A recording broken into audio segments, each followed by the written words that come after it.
So she had a press conference to announce that she's not running again, and it was covered live by CBC and CTV for more than half an hour. I'm not even kidding. Is that the top news in Canada, in the world? I think it was 42 minutes of unfiltered, self-serving propaganda.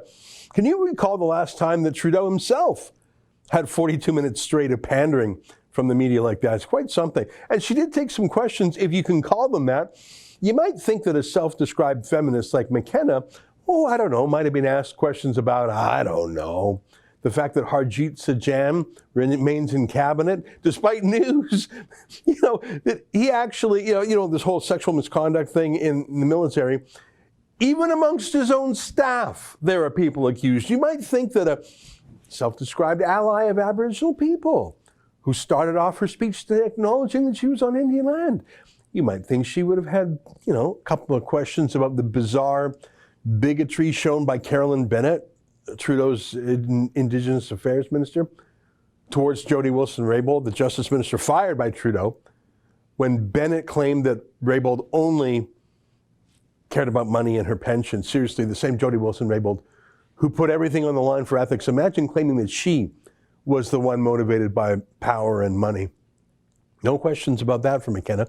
It was a reminder about the collusion between the media party and the Liberal Party. Really, there's no dividing line between them. The closest thing to a tough question came from one of those Trudeau bailout news media called The Logic that asked McKenna, and I'm not even kidding, see for yourself, why aren't you spending more money faster? You think I'm kidding? I'm not kidding. Take a look. I'm Minister David Reevely from The Logic. I'm wondering if you could share your insights as infrastructure minister into why it seems so difficult to spend billions of dollars to build and fix stuff in this country. The government is not on track to meet its long-term commitments on that spending. Why is it so hard? That was literally the toughest question she was asked. Why aren't you spending more? By someone who's on the Trudeau payroll himself. No questions about the missing billions in infrastructure money that, just gone missing. Just that little thing. No questions about the fact that McKenna has declared war against Canadian coal and Canadian oil and gas and Canadian pipelines, but literally flew to China with the crooked SNC-Lavalin types to promote the use of coal there. She really loves China, just like Trudeau. So there were no questions about the fact that as Canadian Environment Minister, she worked for a Chinese government agency, not a bilateral agency, not some joint Canada-China thing. She literally served on a Chinese government agency working for them. Does she regret that? Oh, don't ask such mean questions. Nothing on her chronic habit of embroidering the truth, like blaming normal weather events on global warming, like saying the science blamed global warming for some floods. No, there's floods every spring. Her own department said she just made it up. That's a lie. Certainly no questions about her more weird indulgences that it would have been the source of endless questions if it had been a Conservative MP. I mean, here's just one. Why did you eat a dog and brag about it on TV? I found out one of the most popular dishes in Flores was dog. Guess what we had for lunch?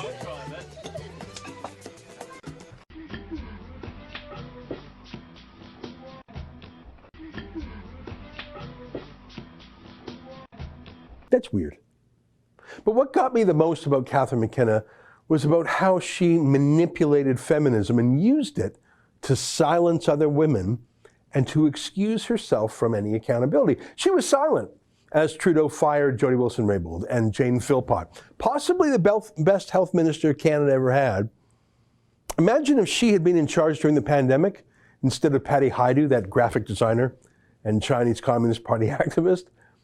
To McKenna, being a woman served only one purpose: to provide cover for Trudeau's own misogyny, including his own sexual assaults, including against Rose Knight. But at the same time, this lesson that we are learning and I'll be blunt about it, often a man experiences an interaction as being benign or not inappropriate, and a woman, particularly in a professional context, can experience it differently, and we have to respect that. McKenna endorsed Trudeau and endorsed Sajjan and endorsed all the other disgraces in cabinet, giving them her women's seal of approval as they abused women.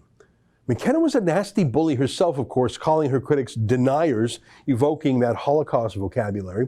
But if anyone criticized her, she played the victim card immediately, saying that any criticism of her was sexist. People mock Trudeau for being a narcissist, photo op loving lightweight. I do that every day.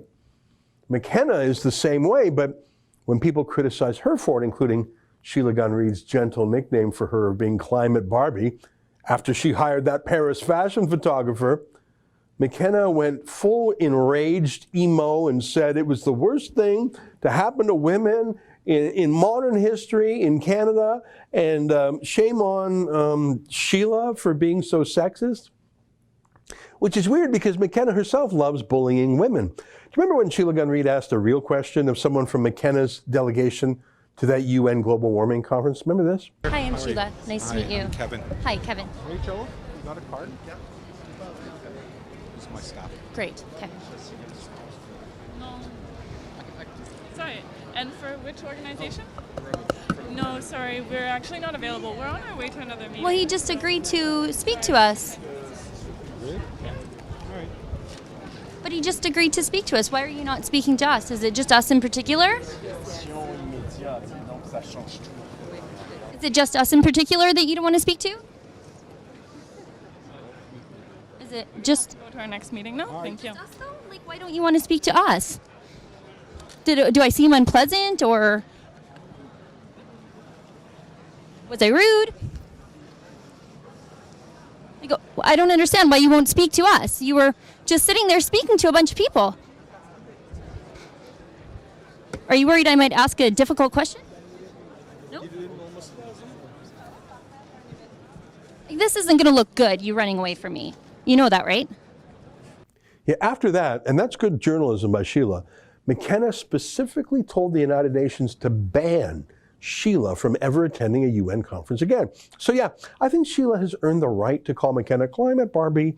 But to David Aiken, today that was the most important part of McKenna's self-serving speech. It's the most important thing David Aiken wanted to ask McKenna about. David Aiken, Global News. Thank you, Minister, for taking our questions, and congratulations and good luck on whatever's in the future. I wanted to ask this question of you. You are among a group of female politicians in this parliament that has had to endure some ridiculous abuse, not just on social media, but often from parliamentarians sitting right across from you.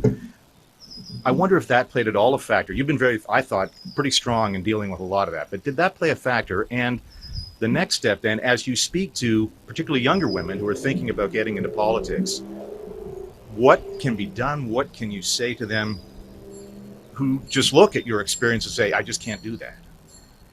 Yeah, male feminists. White knighting for a powerful woman. David, maybe she'll offer you a job. I miss David, my old colleague, coming to Sheila's aid when she was banned by McKenna for going to the UN, or for that matter, when Sheila was attacked by an NDP activist. Male feminists, eh? Aiken, Trudeau, they're all the same. Catherine McKenna was a failure by her own yardsticks. The world emits more carbon dioxide than ever, if you care about that sort of thing. McKenna's beloved China emits more than the G7 countries combined. And even Canada is growing its emissions, other than the brief dip during the last recession. Didn't McKenna say she'd fix all that? Maybe she never meant it, but either way, it's a failure. That's an excerpt from my daily show, The Ezra Levant Show. Every day I do a monologue on the news of the day, then I interview an interesting guest, and then I read my hate mail. You gotta subscribe. Go to rebelnews.com.